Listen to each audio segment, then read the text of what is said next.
Prior to the conduct of the assessment, I have now assembled the equipment that I will use, which are these cotton balls, this percussion hammer or the alternative to percussion hammer, the tongue blade or depressor, and the alcohol.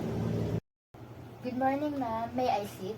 Oh, you may stick yours. Thank you, ma'am. So, ma'am, I am Evan Mamukod, your student nurse today. So, for verification, may I know your first, last name, and your age? I'm Dakot Evangeline Adolfo. Okay, ma'am. So, I'll be assessing your urological system as part of your annual physical assessment, and I will also be touching some certain parts of your body if that's okay with you. Oh, yes, ma'am. Okay, ma'am, you can cooperate with me po by following my instructions. Yes, ma'am. Okay, so now I will perform hand hygiene to protect my patient and myself from the spread of germs and to maintain a safe and clean environment. Now I will close the door to provide some privacy for my patient. Okay, so ma'am, I will start asking you some questions lang po, ma'am, about your past history. Yes, ma'am. Have you experienced any pain in your head, arms, or legs? No, ma'am. Have you experienced being disoriented or confused to time, place, or a person? No, ma'am. Okay po. Have you had any trouble speaking or finding the right words lately? No. Have you ever fainted or lost consciousness unexpectedly? No. Seizures or convulsions po? Wala. Any head injuries or trauma? None. Do you experience any tingling, numbness, tremors, or any involuntary muscle movements? None. Have you had any difficulty walking or experienced limping or paralysis? No. Have you noticed any changes in your mood or memory lately? No. What about any changes to your sense of smell, taste, touch, or any vision or hearing problems?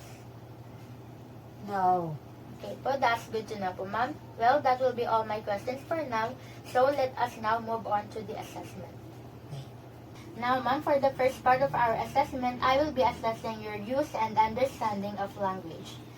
During the history taking po natin kanina, I have observed that you're able to speak properly without any difficulties, and it is good to know that you're not harboring any abnormalities like aphasia or yung absence or impairment of the ability to communicate through speak, writing, signs, which can result from a stroke, brain injury, or neurological disorders. But to make sure po, I will instruct you to please name the objects that I will point at.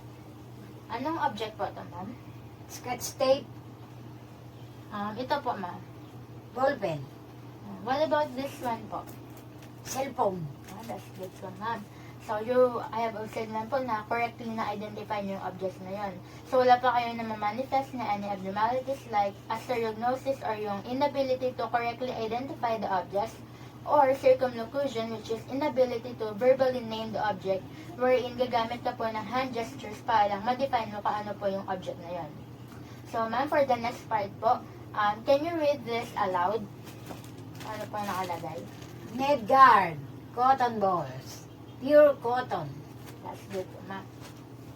What about this one, ma'am? Can you please match the picture to the corresponding word?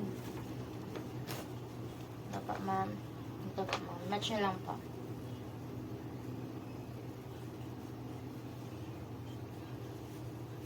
Okay po, ma'am. That's good po, ma'am.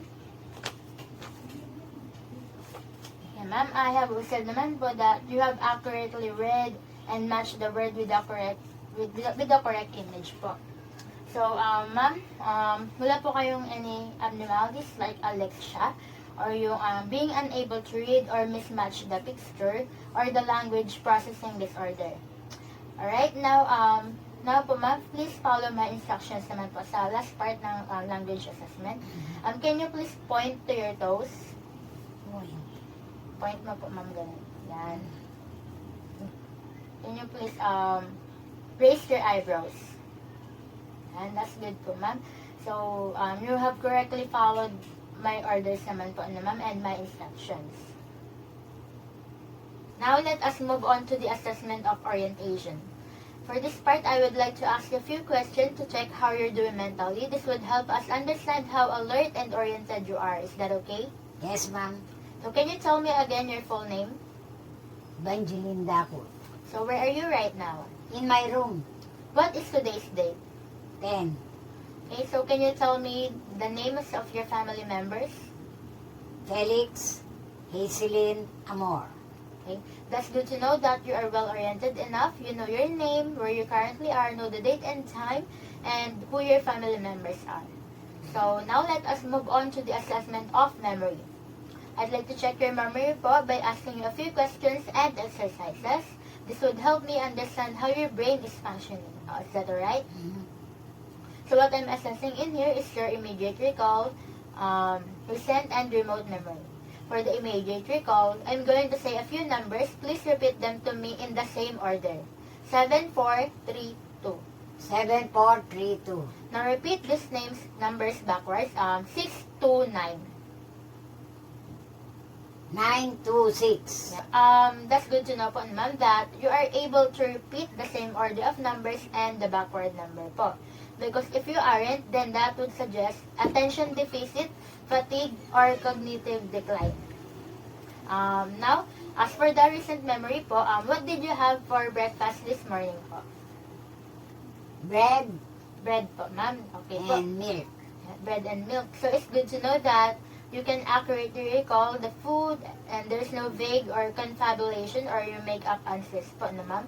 Now for the remote memory naman, where were you born? Kalapakuan. Kalapakuan. Subic, Zambales. So it seems you have a clear and detailed recall of your history po. Now let us move on to the assessment of attention span and calculation. So for this part, I would like to check how well you can concentrate and do some quick mental exercises. Can you recite the alphabet for me? Yes, A, B, C, D, E, F, G, H, I, J, K, L, M, N, O, P, Q, R, S, T, U, V, W, X, Y, Z. That's good, ma'am. So now can you count backwards from 10? 10, 9, 8, 7, 6, 5, 4, 3, 2, 1. Now let's do some subtractions. Starting at 10, subtract 2 each time until I tell you to stop. 10, 8, 6, 4, 2. That's good to know, ma'am. You are able to recite the alphabet without hesitation. You can count backwards from 10 without any errors.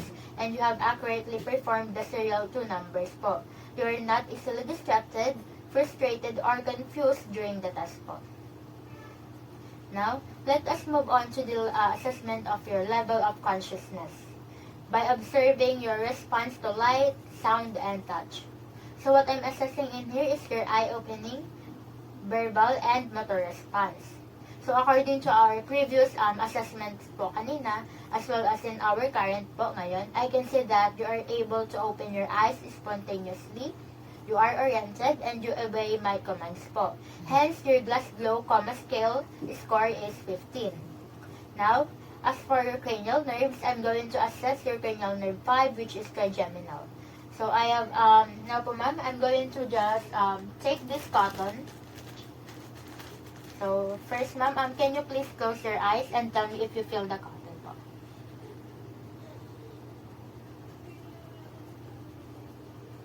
Okay, na-feel niyo po ma'am? Okay. Now ma'am, can you please now open your eyes? I'm going to test your corneal reflex po. So can you please look there po?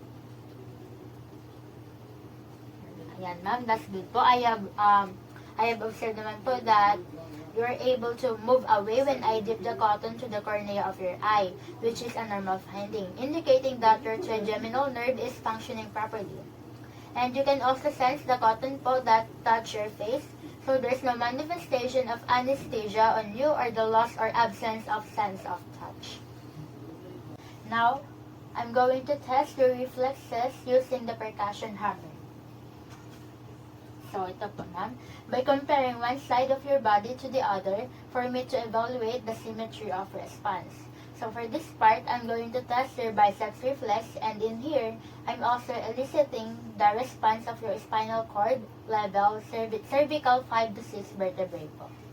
Okay, ma'am. So, to locate for the tendons, first, can you please flex your arm like this po? Yan po, ma'am. So, for this part, ito po, ilolocate ko lang po using my non-dominant hand. So, this is the part of it. Okay. Now, using the percussion hammer, I'm going to check for any bicep contraction and the flexion of my patient's forearm. So now I'm going to take a slow blow of the percussion hammer on my thumb. Ito po. Okay, yung kabila po, ma'am. Like that po. Ito, ma'am. That's good po, ma'am. So, ma'am, I have observed that there's a little bit of response, and I will grade it according to our reflex grading scale as +2, which is a normal response po. Now, let us move on to the motor function po. So, in here, I'm going to assess your gross motor and balance test. So, for this part, I will check your walking gait or the pattern or manner in which you walk. So, ma'am, can you please walk lang po, ma'am? Mula dito po. Tapos, i-observe ko lang po kayo. Sige, ma'am. Lakad po kayo pa ganito, ma'am. Ma'am, balik po, ma'am. That's good to know po, ma'am. So, now you can sit na po, ma'am. Layan ko lang po. So, I have observed naman po na upright lang yung posture ninyo and steady lang din po yung gait ninyo with an opposing arm swing. Gumaganto po yung arm bone ninyo. Your walks are also unaided and you can also maintain your balance. And now, for the fine motor test naman po, for your upper extremities, dito po sa taas, in here I'm going to assess how well your arms can, how well your arms and hands are working, along with your cerebellar function, motor coordination, muscle control, and your logical integrity of your cranial and spinal nerves. For this part, I will assess the rapid alternating movements. So, ma'am, gayahin niyo lang po ako. Ganito po. Place your palm over your thigh. Tapos, ganito nyo na po. Nang mabilis po. Mabilis pa po, ma'am. Okay na po, ma'am. That's good na po. So, ma'am, I have observed that your movements are fixed, rhythmic, and smooth because you are able to alternately supinate and pronate your hands at a rapid pace. Wala naman pong delay, slow or irregular and jerky movements or yung dysdiadochokinesia po. Now, let us move on to the fine motor test for the lower extremities naman po. Now, so in here po, I'm going to assess the coordination and fine movement of your legs and your feet po, ma'am. Along with your cerebellar function po again, motor coordination, muscle control, and balance po, and the integrity of your cortospinal tract and the proprioception po. So for this part, I will assess the fingers to thumb po. So, ma'am, gayahin niyo po ako ganito po. Ma'am, by placing your fingers on your thumb, like this po. Yan po, ma'am. Yan. Yan po. Yan. Gawin niyo nga po, ma'am. Yan. Yung kabila naman po. Yan. Okay po, ma'am. I have observed that there's quite a delay. However, symmetrical din naman po yung movement niya and accurate and coordinated naman po siya sa inyong lower limb naman po. So, wala po ako nakitang any tremors or difficulty in following my instructions. However, may delay lang po. But that is normal finding pa rin naman po. Now, let us move on to the assessment of light touch sensation. So, by comparing the light touch sensation of symmetric areas of your body with this piece of cotton po, ma'am. Please close your eyes and say yes every time you feel the cotton. Ma'am, please close your eyes po and say yes pag naramdaman niyo po. Yes. Yes. Yes. Yes. Yes. Yes. Yes. Yes. Yes. Yes. Yes. Yes. Yes. Yes. Yes. Yes. Yes. Yes. Okay, ma'am, that's good po, ma'am, that you are able to feel the light touch in all tested areas. So, your sensation seems to be equal and symmetrical on both sides naman po of your body. There's no manifestation of anesthesia or the absence of sensation, katulad po ng sinabi ko kanina. Hypoesthesia or the decreased sensation po ay mababa. Unti lang po yung sensation na naramdaman ninyo. Hyperesthesia or yung heightened sensitivity naman po ng sensation. Yung kumbaga, kaunting-kanting lang po, ramdam na ramdam nyo na po agad. And the asymmetrical sensation po kung saan na-feel yung sensation dito, sa kabila po, hindi. So, that could be a potential nerve damage, stroke, or spinal cord lesions po. But ma'am, ask ko lang po if did you feel any tingling, numbness, or needle-like sensation po, like paresthesia.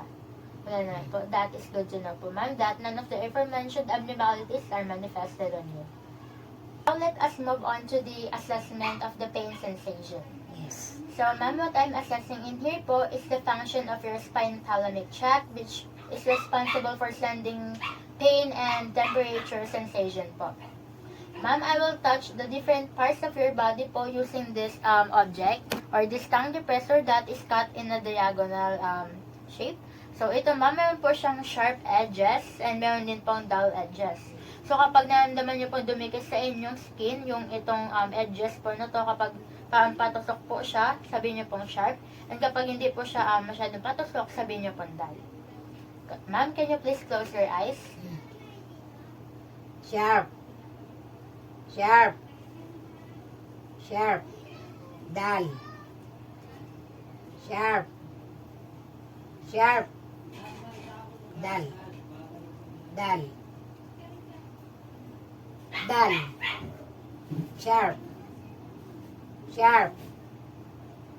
Sharp. Dull. Sharp.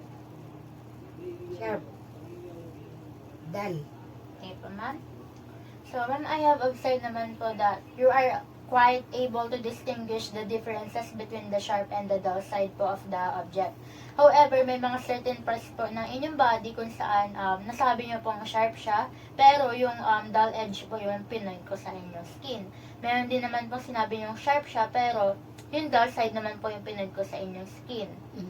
So, ma'am, that could be a manifestation of analgesia or the complete loss of pain sensation po, ma'am. Or meron din naman pong ibang hypalgesia or decreased sensitivity to pain. Mababa lang po yung naramdaman yung pain, ma'am. Or kaya mataas naman po yung tolerance ninyo sa kanya. Kaya decrease yung sensitivity nyo doon. Hyperalgesia or yung increased sensitivity to pain, kung saan unting-kanti lang po sa inyo, nasasaktan na po kayo agad.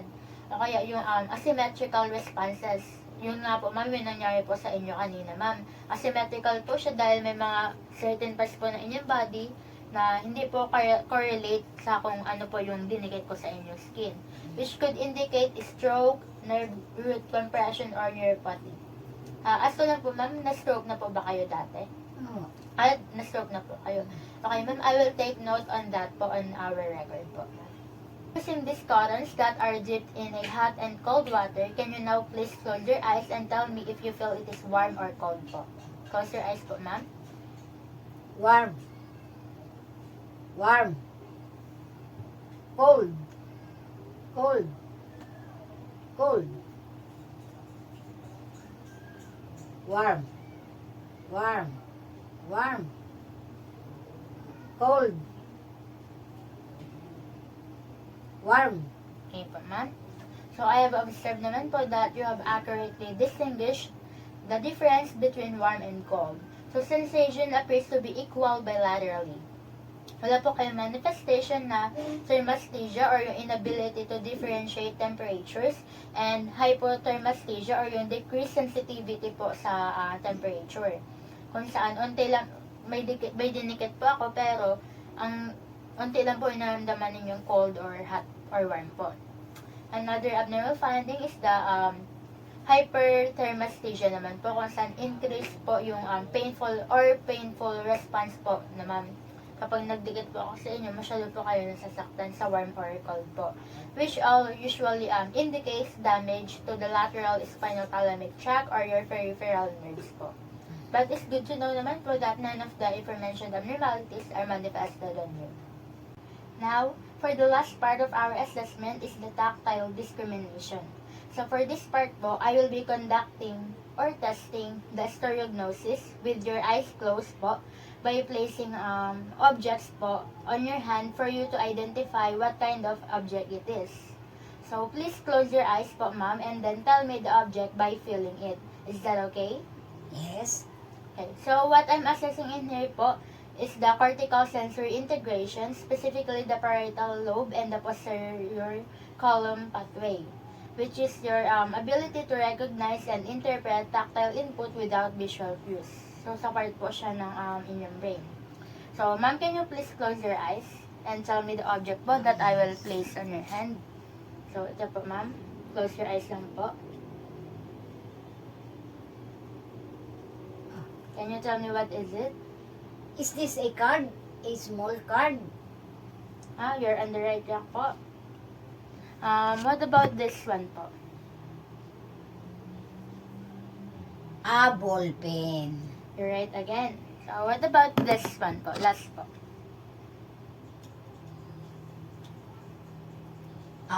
I have this, ma'am. Maybe this is a sunglass. You're right po, ma'am. You're right. It's an eyeglass. So, ma'am, okay na po. You can now open your eyes po. So, ma'am, I have observed that you have correctly identified all the objects naman po when I place them on your hand with your eyes closed. So, wala pa kayo na-manifest na any abnormalities like astereognosis or yung inability to identify the object or the symbol. Kasi po, ma'am, kapag hindi nyo po na-identify yung object sa kamay ninyo, kunyari, for instance po, paralyzed po kayo o kaya sa mga taong may stroke po na condition, like hindi po nila nagagalaw yung kamay nila, pwede po kasing magdodraw ako ng mga object or shapes or numbers po sa kamay ninyo. Pwede ko pong gawin yan. But in your case, okay naman po, na-identify nyo naman po lahat ng objects. So, wala po kayong astereognosis. Because that could also suggest a parietal lobe lesions or dito po sa part ng brain ninyo. Then, sensory cortex damage or posterior column disease po. Connected din po siya sa inyong brain, papunta po sa inyong spine. So, if unilateral po sila or on both sides po, di nyo po naman, ganun po, di nyo ma-identify kung anong klaseng object sila. It may also indicate a stroke on the contralateral side of the deficit area po. But it's good to know that none of the aforementioned abnormality is manifested on you.